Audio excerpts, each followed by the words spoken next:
Neat గా జీవితాన్ని ఎలా స్ట్రా వేసి పీల్చేయాలో అన్ని మీరు అంతేగా. కానీ చాలా మంది చెప్తారు స్వప్న గారు, మీరు స్క్రీన్ మీద చూసిన రమ్య గారికి ఇన్సైడ్ మీరు అంటే అవుట్ సైడ్ మీ అంటే బయట చూసిన రమ్య గారికి అసలు సంబంధం కూడా ఉండదు. మీరు చాలా homely and exactly cinema time వరకే సినిమా వదిలిస్తే నాకు ఏ లైఫ్ తెలియదండి. పబ్ లైఫ్ తెలీదు, ఫ్రెండ్స్ సర్కిల్ లేరు, తాగడం అలాంటివి అలవాటు ఏమీ లేదండి. అంటే ఇవన్నీ టిపికల్ గా సిల్క్ స్మిత గారిని కలిసారా మీరు? లేదు, అప్పటికే నేను వచ్చేసాను 97లో కదా నేను వచ్చాను, అప్పటికే ఆమె అవుట్ అయిపోయారు. అవును కదా, అవును కరెక్ట్. 97 అంటే కరెక్టే.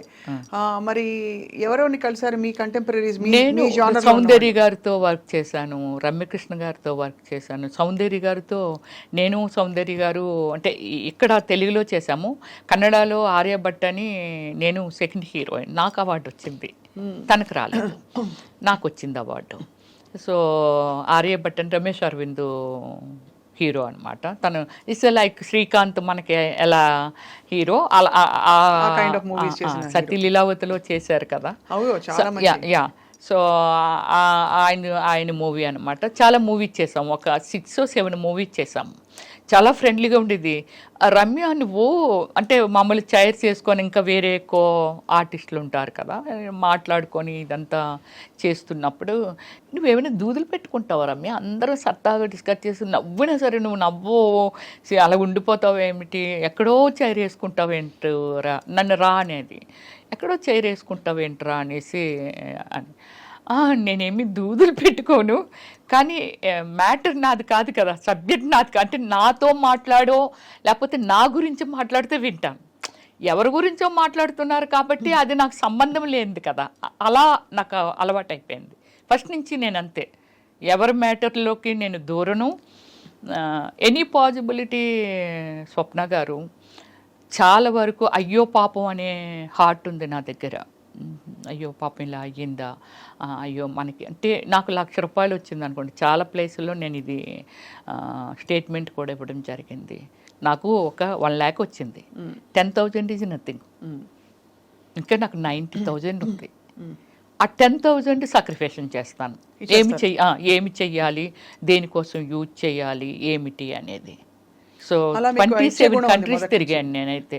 ఎంత హైయెస్ట్ రెమ్యూనరేషన్ ఎప్పుడు అందుకున్నారు రమ్య?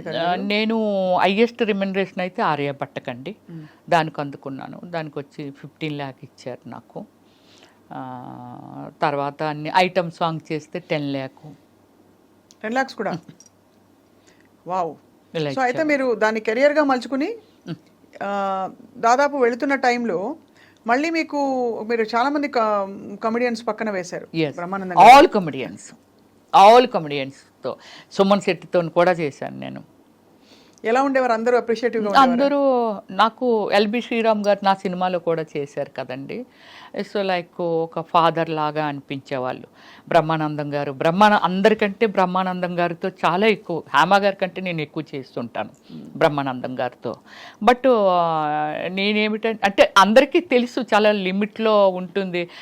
రా అమ్మాయి వెళ్ళాడబోదాం, రావచ్చు కదా సరదాగా అని అన్నారు అనుకోండి, నేను ఏదో ఒక పని పెట్టుకునేదాన్ని. అంటే వేరే స్టేట్లో మనకి బ్రహ్మానందం గారు కానీ అలా రూమ్లో ఏం చేస్తావు, షూటింగ్ చేసి వచ్చి రావచ్చు కదా సరదాగానా అలా అంటే, సార్ నాకు ఇలాగా మాకు తెలిసిన వాళ్ళు ఉన్నారు అంటే, ఇప్పుడు నన్నేమి కొట్టరు. అలాగే నేను సఫర్ అయింది బాబు మోహన్ గారితో కానీ. సో అంటే వాళ్ళకి అర్థమైపోయేది, ఒక 3 daysలోనో ఎప్పుడో 1 day అంటే ఏదో చెప్పొచ్చు, 3rd day అలా ఉంటాయి కదా, వాళ్ళకి అర్థమైపోయి ఉండేది ఈ అమ్మాయి కావాలని అవాయిడ్ చేస్తుంది అని. ఇప్పుడు నేను చెప్తానండి, హేమ గారు లేకపోతే ఇంకోళ్ళు ఎవరో స్టేట్మెంట్ ఇచ్చారు, బ్రహ్మానందం గారు నా విషయంలో కూడా అలా ప్రవర్తించారండి. బాబు మోహన్ గారు కూడా, ఏ అమ్మాయిని చూస్తారా మమ్మల్ని చూడరా ఏంటి, అమ్మాయి ఉంటేనే సినిమా ఆడుతుందా అలాగేలాగని చెప్పి నన్ను అవాయిడ్ చేసిన వాళ్ళు అంతే అంతే. సో ఒక మామూలుగా పర్సనల్ లైఫ్స్లోకి మేము వెళ్ళామండి, బట్ ఎక్కడో ఒక చోట చదివాను మీకు చిన్నప్పుడే పెళ్ళయ్యి తర్వాత మీరు విడిపోయారని. విడిపోలేదు, విడిపోలేదు. అందుకే మీరు ఒకటి అంటే మీరు దానిలో చాలా బెస్ట్ ప్లేస్లో ఉన్నారు కాబట్టి చూడండి, నా మీద ఎక్కడ ఎవరితోనో లవ్లో ఉన్నదనో లేకపోతే వీళ్ళతో డేట్లో ఉందనో లేకపోతే సంథింగ్ నాది ఎక్కడ వినరండి. నాకంటూ కొన్ని మోరల్ వాల్యూస్ ఉన్నాయి.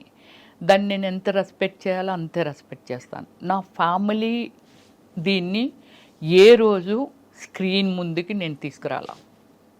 Okay, any interview anything that is my personal life, cinema ఫీల్డ్కి సంబంధం లేనిది.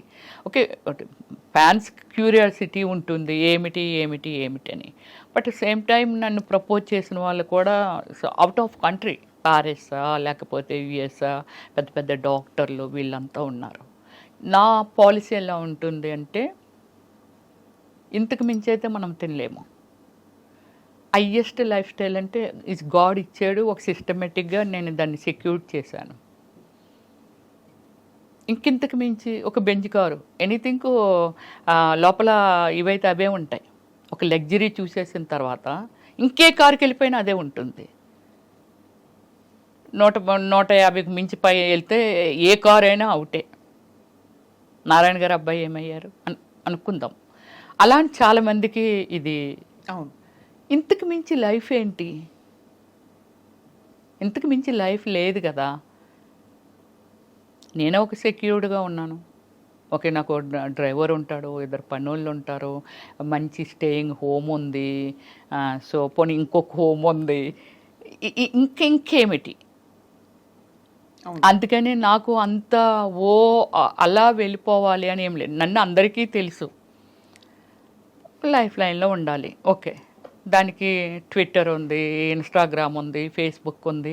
అప్పుడప్పుడు హాయ్ హవ్ యు అని ఏదో విచ్చేస్తూ ఉంటాము. ఓ రమేశ్వరి గారు ఇప్పుడు ఇలా ఉన్నారు, ఇప్పుడు మీ ముందుకు వచ్చాను, సో ఇప్పుడు నేను కనిపిస్తాను అంటే ఇంతే తప్ప నేను అత్యాశకి వెళ్ళిపోనండి. అత్యాశ మీన్స్ అన్లిమిటెడ్ అనేది మనిషి పతనమే.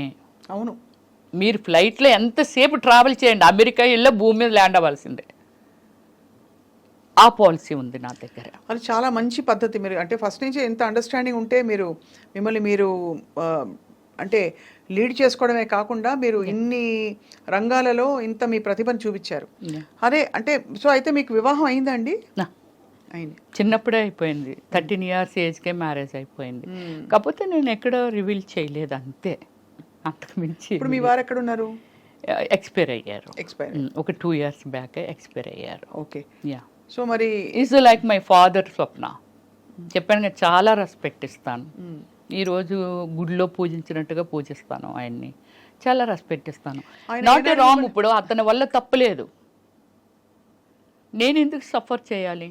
నాకు నాకు భయము, ఎంత భయం అంటే లవ్ అంటారు, డేట్ అంటారు, వెనకాల పడతారు. సరే, మన బిజీలో మనం ఉంటాము. ఎంతోమందిని నేను ఫేస్ చేశాను. కృష్ణకుమార్ గారు 15 years గ్యాప్ అండి ఆమెకి, ఫీల్డ్ వదిలేసింది పూర్తిగా. బెంగళూరులో ఆమె పెద్ద ఎస్టేట్ ఉంటుంది, తెలుసు, నేను వెళ్ళానుగా. వెళ్ళారా? ఇంటర్వ్యూ చేశారా? అసలు లైక్ నా కూతురు వాడిని కేఆర్ విజయ్ గారు అంతే నన్ను పెంచుకుంటామనే వాళ్ళండి. ఆ ఎస్టేట్లో నాకు ఒక అత్త క్యారెక్టర్ చేయాలి, ఆమె అయితే బాగుంటుంది. అక్కడే కదా షూటింగ్ అంతానా, చేస్తే బాగుండు అని అనుకుంటా. అమ్మ ఇప్పుడు మళ్ళీ మేకప్ అయ్యి కూర్చొని వాళ్ళు ఎవరు అడిగినా యాక్సెప్ట్ చేయలేదండి. నేను అడిగాను, ప్లీజ్ మీరు చెయ్యండి బాగుంటుంది మంచి క్యారెక్టర్ అంటే అప్పుడే యాక్సెప్ట్ చేశారు. డైలీ లంచ్ ఆవిడ ఇంట్లోనే, ఆ ఎదురుగానే సావుకార్ జానకి గారు వెళ్ళారా? మేఘా వర్షించని ఒక మూవీ అనమాట, అద్భుతమైన మూవీ. అలాగే మలయాళంలో ఒక మూవీ చేశాను, ఆ మూవీకి నాకు అవార్డు వచ్చింది.